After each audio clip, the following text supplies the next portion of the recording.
اعوذ باللہ من الشیطان الرجیم بسم اللہ الرحمن الرحیم ان الذین اجرموا کانوا من الذین آمنوا یضحکون۔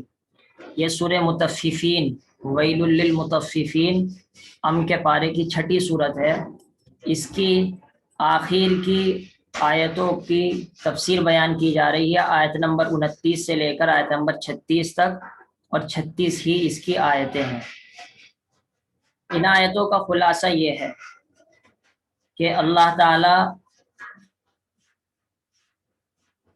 ایمان والوں کو جنت میں بھیج دیں گے، لیکن ایمان والوں کو دنیا میں جو پریشانیاں اٹھانی پڑتی ہے ان کا تذکرہ اللہ تعالیٰ نے ان آیتوں میں کیا ہے، تاکہ جنت کا مقابلہ کر کے ان پریشانیوں کو ہلکا سمجھا جائے اور ان پریشانیوں میں ایمان والوں کو تسلی مل جائے۔ کیونکہ آپ کو معلوم ہے یہ سورت مکے کی ہے، اور مکے میں ایمان والوں کی زندگی بس رات اور دن اس میں گزرتی تھی کہ ہر وقت کافروں کی طرف سے مصیبتیں ہی مصیبتیں۔ اگر آپ نے فضائل اعمال پڑھی ہو یا سیرت کی کوئی کتاب پڑھی ہو، اس میں اندازہ ہو جائے گا کہ صحابہ کو کیسے کیسے تکلیف پہنچائی گئی ہے۔ تو ہر وقت کبھی زبان سے تکلیف، کبھی ہاتھ سے تکلیف، کبھی گھر سے نکال کر تکلیف، کبھی بیت اللہ کے اندر گھسنے نہ دینے کی تکلیف، کبھی آنکھیں مٹکا کر تکلیف ہے، کبھی شعر سنا کر تکلیف ہے۔ بس ایمان والوں کو تکلیفیں، ان کی مذاق اڑانا، ان کے ٹھٹے کرنا، یہ کافروں کی عادت اور ان کا کام تھا، اور ایمان والوں کا کام صبر کرنا تھا۔ اس وجہ سے اللہ تعالیٰ نے جنت کا نظارہ، کیونکہ آپ کو اگر یاد ہوگا پچھلی ویڈیو میں اللہ تعالیٰ نے جنت کی سیر کرائی تھی۔ ایمان والوں کو جنت ملے گی، شراب ملے گی، مشک ملے گی، بیڈ پر بیٹھے ہوئے آرام سے نعمتوں کا نظارہ کریں گے، چہرے بارونق ہوں گے، خاص شراب ملے گی۔ یہ سب جنت کی نعمتوں کا تذکرہ کیا۔ تو اب یہ کہہ رہے ہیں کہ اگر اس کی وجہ سے ایمان لانے کی وجہ سے دنیا میں اگر پریشانی اٹھانی پڑے تو اٹھا لینا، جیسا کہ تمہارے سے پہلے صحابہ اٹھا چکے ہیں اور تم سے پہلے لوگ اٹھا چکے ہیں۔ یہ تو خلاصہ ہوا اس آیت شریفہ کا۔ اب ایک ایک آیت کی تفسیر دیکھ لیجئے۔ ان الذین اجرموا، یقیناً مجرم ایمان والوں پر ہنسا کرتے تھے، جیسا کہ اللہ تعالیٰ نے 22 پارے میں نقل کیا ہے کہ محمد صلی اللہ علیہ وسلم جب ان کے پاس سے گزرتے ہیں تو کہتے ہیں یہ آدمی یوں کہتا ہے کہ جب تم مر جاؤ گے دوبارہ زندہ ہوگا، ہو سکے ایسی بات؟ کمال کا آدمی ہے یہ، یوں کہتا ہے کہ جب مر جاؤ گے اور جب بالکل انسان چورا چورا ہو جاتا ہے، یہ کہتا ہے دوبارہ زندہ ہوں گے اور حساب کتاب دینا پڑے گا۔ لے بھائی ایسا بھی ہوا کرتا ہے۔ تو جیسے ہم کسی پاگل کا نعوذ باللہ مذاق اڑاتے تھے، انہوں نے نبی کو ایسا بنا رکھا تھا اور اسلام والوں کو۔ اسی طریقے سے ایک واقعہ لکھا ہے، شاید وائل ابن حجر کا ہے، ایک صحابی ہیں، نام فی الحال یاد نہیں آ رہا ہے،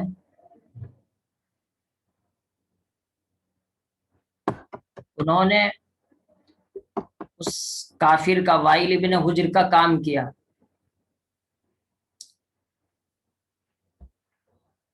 پھر کام کرنے کے بعد اپنی مزدوری مانگی، تو کہنے لگا بھائی مزدوری تو ہے نہیں، یا تو نبی کو مان لے یا میں اس سے مزدوری لے لے۔ نبی کا انکار کر پہلے، یعنی کافر بن جا پھر دوں گا تجھ کو مزدوری۔ وہ کہنے لگا کہ کفر تو میں کبھی بھی نہیں کر سکتا، چاہے تو مرنے کے بعد ہی مجھ سے کفر کروا لے۔ تو ان صحابی نے، ذہن نام گھوم رہا ہے، خیر، ان صحابی نے کہا اللہ کے نبی کا تو انکار میں مرنے کے بعد بھی نہیں کر سکتا، تو زندگی کی بات کر رہا ہے۔ کہنے لگا اچھا مرنے کے بعد تو تجھے یقین ہے کہ زندہ ہوں گے؟ ہاں بالکل یقین ہے۔ تو اس نے کہا اچھا ٹھیک ہے، جب مر جائیں گے نا اور مرنے کے بعد تو اور میں اللہ کے پاس جمع ہوں گے، پیسے جبھی لے لینا۔ تو اس طریقے سے مذاق اڑایا کرتے تھے صحابہ کا۔ تو اللہ تعالیٰ فرما رہے ہیں یقیناً مجرم نبی ایمان والوں کا مذاق اڑاتے ہیں، اور ہمارے سامنے اس وجہ سے بات آتی ہے، آج لڑکی اگر برقع اوڑھ لے تو گھر والے مذاق اڑانا شروع کر دیتے ہیں، لڑکا داڑھی رکھ لے تو کہتے ہیں لے بھائی ابھی سے یہ 40 سال کا بن گیا، اگر بچوں کو کپڑے صحیح پہنانے لگ جائیں تو کہتے ہیں دیکھو جی ان کو، یہ بچوں کو ابھی بوڑھے سے بنا رہے ہیں۔ تو آج ایمان والے وہ کام کر رہے ہیں جو مکے کے کافر کیا کرتے تھے، نعوذ باللہ من ذالک، اور جن کا مذاق اڑایا جا رہا ہے ان کو مبارک ہو کہ وہ کام کر رہے ہیں جو نبی اور صحابہ کیا کرتے تھے۔ وَإِذَا مَرُّوا بِهِمْ، اور جب ان کے پاس سے گزرتے تھے، جب دور سے گزرتے تھے تو زبان جب نہیں چلتی تھی، یتغامزون، پھر وہاں آنکھوں سے ہی تیر چلایا کرتے تھے، دیکھو بھائی وہ جا رہا یوں کہتا ہے کہ قیامت ہوگی اور دوبارہ زندہ ہوگا، وہ جا رہا ہے جو یوں کہتا ہے کہ دنیا کچھ نہیں سب کچھ آخرت ہے، تو اشاروں ہی اشاروں سے مذاق اڑایا کرتے تھے۔ تو اللہ تعالیٰ صلی ہم کو اس وجہ سے سکھا رہے ہیں کہ تمہارا بھی مذاق اڑایا جائے گا۔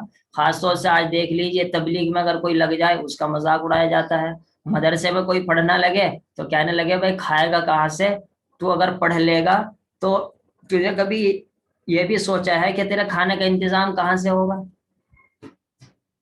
کھانے کی فکر جب ہوتی ہے جب کوئی تبلیغ میں لگتا ہے، مدرسے میں لگتا ہے، اور اگر نہ تبلیغ میں لگے نہ مدرسے میں لگے پھر کسی کو کسی کھانے کی فکر نہیں ہے۔ یہ سب شیطانی باتیں ہوتی ہیں، اور افسوس یہ ہوتا ہے کہ گھر والے کہتے ہیں، افسوس یہ ہوتا ہے کہ ایمان والے کہتے ہیں۔ وَإِذَا انقلبوا إِلَىٰ أَهْلِهِمْ، اور جب اپنے گھر لوٹ جاتے ہیں، یعنی یہ کافر اتنے بدقسمت اور بدمعاش ہیں، مجلس میں بیٹھے تب بھی آنکھوں سے اشارے کر کر کے صحابہ کو تکلیف پہنچا رہے ہیں، اور جب گھر لوٹ جاتے ہیں، جب صحابہ ان کے پاس سے گزرے جب تکلیف پہنچاتے ہیں، اور جب کافر گھر چلے جاتے ہیں تب بھی مذاق ہی اڑاتے اڑاتے جاتے ہیں، یعنی کبھی باز نہیں آتے۔ تو اس میں تسلی ہے کہ آپ ایمان والوں آخری دم تک تمہارا مذاق اڑایا جائے گا، کبھی پریشان نہ ہونا، کیونکہ ان کا کام سانپ کا کام ڈسنا ہوتا ہے، لیکن تمہارا کام صبر کرنا ہے اور اللہ تعالی سے دعا کرنا ہے، اگر طاقت ہے تو جواب بھی دیا جا سکتا ہے۔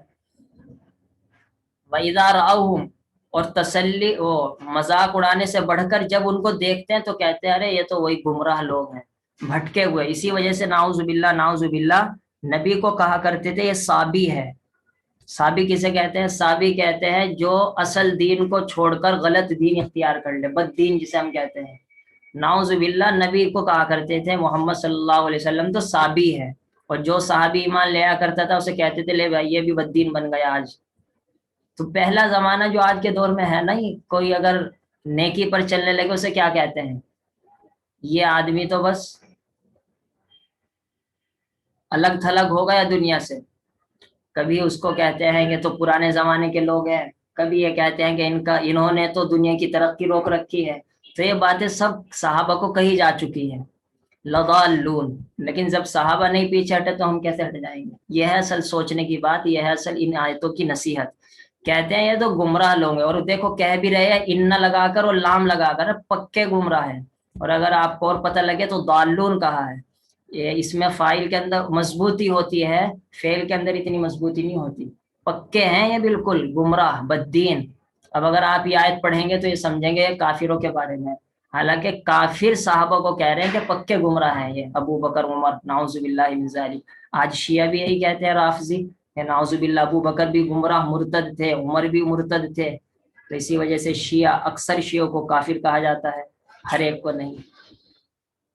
اللہ تعالیٰ نے جواب دیا ہے یہ تو اس طرح ان کا مذاق اڑاتے جیسے ہم نے ان کو ٹھیکیدار بنا کر بھیجا ہو کہ بذرا دیکھو ابو بکر کیا کر رہے ہیں، عمر کیا کر رہے ہیں۔ وما ارسلوا، اللہ تعالیٰ فرماتا ہے حالانکہ ہم نے تو ان کو نگراں بنا کر نہیں بھیجا۔ یہ ہے جواب ان کافروں کا، بس اتنا کہہ دیا جائے کہ بھائی تم ہمارے اوپر کیوں اتنی نگاہ لگا کر رکھتے ہو، کہ تم ہمارے اوپر نگراں بنا کر بھیجے گئے ہو۔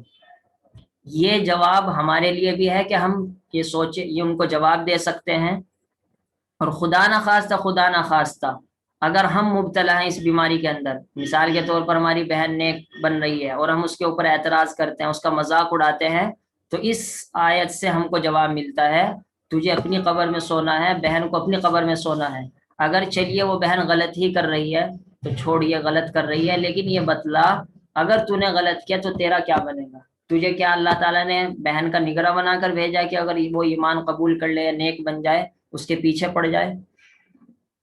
اللہ تعالیٰ نے سزا کے طور پر کہا، یہ آخر کی 3 آیتیں 34 35 36 کافروں کی سزا کے لیے ہے۔ شروع کی 5 آیتیں تو کافروں کی حالت کی بیان کرنے کے لیے تھی، آخر کی 3 آیتیں سزا بیان کرنے کے لیے، کہ جس طریقے سے یہ مجرم کافر ایمان والوں پر ہنستے تھے دنیا میں آج قیامت کے دن ایمان والے ان کا خوب مذاق اڑائیں گے. کیوں؟ وہ جہنم میں پڑے ہوئے ہیں اور وہ جنت کا عیش کر رہا ہے. بلکہ بعض علماء نے تو یہ بھی لکھا ہے کہ اللہ تعالیٰ اس کو اجازت دیں گے اس بات کی کہ ایمان والے جنت سے جہنم والوں سے بات کریں گے اور جہنمیوں سے کہیں گے آ جاؤ بھائی آ جاؤ، بہت دن ہو گئے چھپتے پٹتے، کچھ لے لو ادھر سے آ کر. اور جب وہ قریب آ جائیں گے ایک دم دروازہ بند کر دیں گے تاکہ پھر دوبارہ جہنم میں جلتے رہیں. تو خلاصہ یہ ہوا کہ ایمان والے آج کافروں سے مذاق کریں گے. اب آپ کے ذہن میں یہ بات نہ آنی چاہیے کہ مذاق اڑانا تو بری بات ہے. اس کا جواب ہے دنیا سے تعلق رکھتا ہے. آخرت میں تو جنت میں تو یہ حکم نہیں چلے گا، کیونکہ کافی جب جہنم میں پڑا ہوا ہے اس کو تو جتنا بھی ستایا جائے اتنا ہی کم ہے. یہاں البتہ کافروں کا بھی مذاق نہیں اڑانا چاہیے جب تک کہ وہ ہمارا نہ اڑائے. یہ احکام الگ ہیں، مسائل الگ ہیں. مسائل کے اندر بہت زیادہ باریکی ہوتی ہے، کبھی کوئی مسئلہ ہوتا ہے کبھی کوئی مسئلہ ہوتا ہے. لیکن خلاصہ اس آیت کا یہ ہے کہ ان کو سزا دی جائے گی اور ایمان والے ٹھٹا ہنسی مذاق کریں گے کافروں سے، لیکن قیامت کے دن. تو آج جو ہمارا مذاق اڑا رہا ہے کافروں سے تو واسطہ ہمارا کم پڑتا ہے، ایمان والوں سے زیادہ پڑتا ہے. تو سوچ لے قیامت میں اس کا مذاق اڑا لیں گے ہم، البتہ اب نہیں اڑائیں گے. اور اللہ تعالیٰ فرمائیں گے جنتی تو جن کا مذاق اڑایا گیا تھا آج ٹھاٹ سے بیٹھے ہوئے مسیریوں پر، بیڈ پر، صوفوں پر، آرام دہ نشستوں پر، خوبصورت گدوں پر بیٹھے ہوئے نظارہ کر رہے ہوں گے. یہ جہنمی جل رہا ہے، یہ ابو جہل مر رہا ہے، یہ عتبہ جل رہا ہے، یہ عقبہ ابن معیط جل رہا ہے.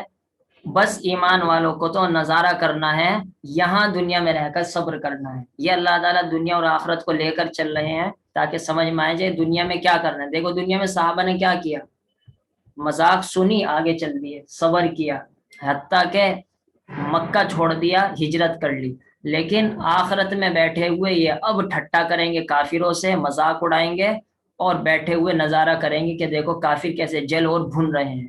آخر میں اللہ تعالیٰ نے آخری آیت میں بالکل فیصلہ کر دیا کافروں نے کیا کیا، ایمان والوں نے کیا کیا، اور اب کافروں کو سزا مل گئی. تو اللہ تعالیٰ گویا کہ ایمان والوں کو تسلی دے کر کہہ رہے بھائی دیکھو کافروں کو بدلہ مل گیا نہیں مل گیا وہ جو کام کیا کرتے تھے. تو اس میں کافروں کو تنبیہ ہے کہ جو تم کچھ کر رہے ہو تم کو اس کی سزا ضرور ملے گی، اور ایمان والوں کو تسلی ہے کہ بھائی مل گیا نہیں مل گیا، یقیناً مل گیا کافروں کو وہ بدلہ جو وہ کیا کرتے تھے. لہذا ان آیتوں کا خلاصہ یہی ہے کہ ایمان پر عمل کرتے ہوئے، پردہ کرتے ہوئے، نماز پڑھتے ہوئے، داڑھی رکھتے ہوئے اور بہت سے دین کے کام کرتے ہوئے آپ کے گھر والے، آپ کے دوست، آپ کے پڑوسی رشتہ دار مذاق اڑائیں گے، لیکن یا تو دنیا کی مذاق جھیل لو ورنہ آخرت کی سزا جھیلنی پڑے گی. صحابہ نے دنیا کی مذاق کو جھیل کر اپنی جنت بنائی. اللہ تعالی ہم کو بھی ان کے نقش قدم پر چلنے کی توفیق عطا فرمائے، اور جو مذاق اڑاتے ہیں اللہ تعالیٰ ان کو ہدایت نصیب فرمائے.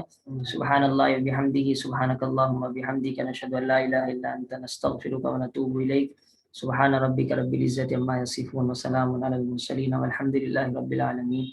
اللہم صلی علی سیدنا مولانا